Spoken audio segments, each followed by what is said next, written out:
Grand rising or good evening, depending upon what time you are listening. This is Sean Speaks. It's been a while, but I'm still here, and I have a new podcast I wanted to release to you.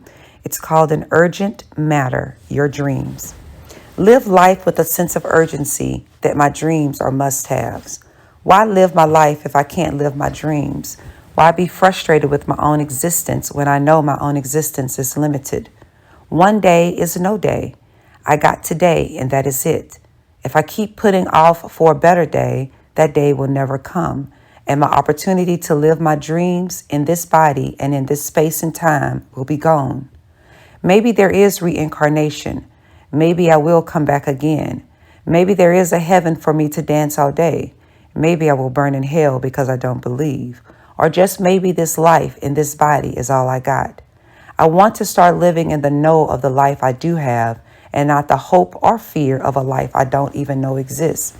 I don't need the fears or hopes of all the intermediaries telling me I can't do this or I must do that in order to preserve something I haven't even gotten yet or maybe will never have.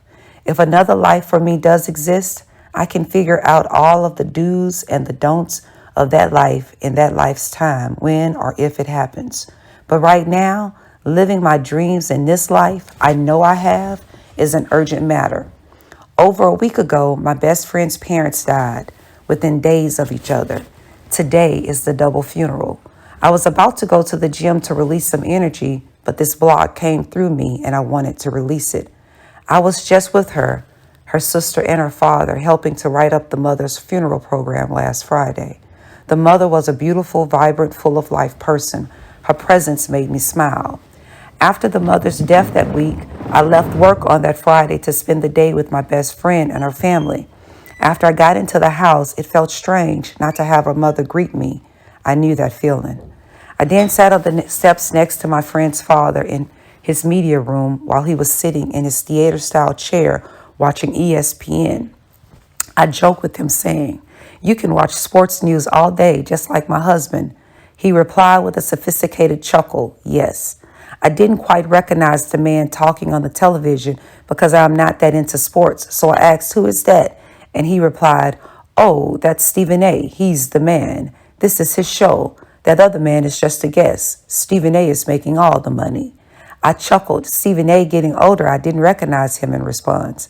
I then gave him my condolences for the loss of his beautiful wife. I talked to him about how much I enjoyed her and how wonderful of a person she was. I told him how much I loved when I used to go watch her sing on Sundays at Billy Blues when I was in college. A bunch of friends and family would come to Billy Blues in Houston and gather around a big table and have wine, liquor, soda, and great conversation while listening to beautiful music sung by his wife and her band. Anytime I came to Houston after my college days and she was singing, I would meet my best friend to listen to her mother sing. Those were beautiful experiences that would only last for a time, and I enjoyed every time I heard her sing.